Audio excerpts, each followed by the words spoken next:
Wow, sarap gamitin sa Pilipinas. Tara, assemble natin. Ito yung fan niya guys.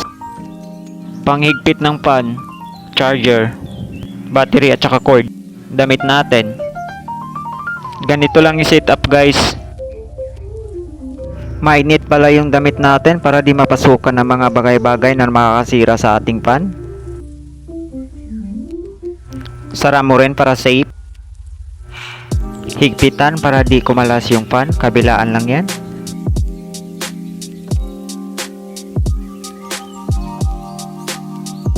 Connect natin sa battery ang cord natin. Sana all tinusok.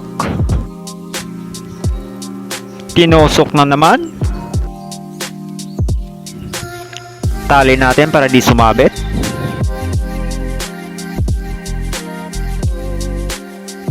Ang huling pagtusok.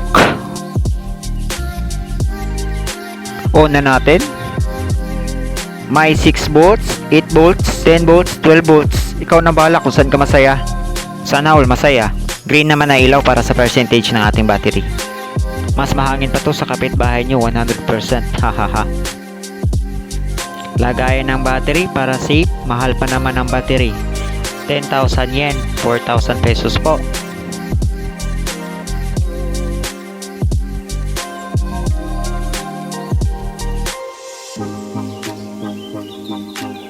$14 po bago malubat ang 6 volt. 8 volts ay nasa 8 hours lang.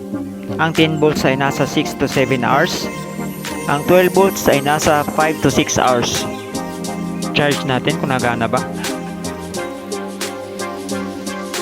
May 80% pa po.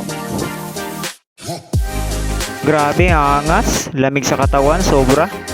Pangiwas to ng heatstroke sa Japan. Dalawang set ang binili ko. 8K isang set nito. Laking ginhawa pagsuot ko sa init, iwas heatstroke. Dami talaga nagtatanong kung saan ko daw to nabili. Best talaga to sa mga long rides. Magmumotor kayo ng tropa. Kung umabot ka dito sa ating video, paki-like and share na lang po. Salamat!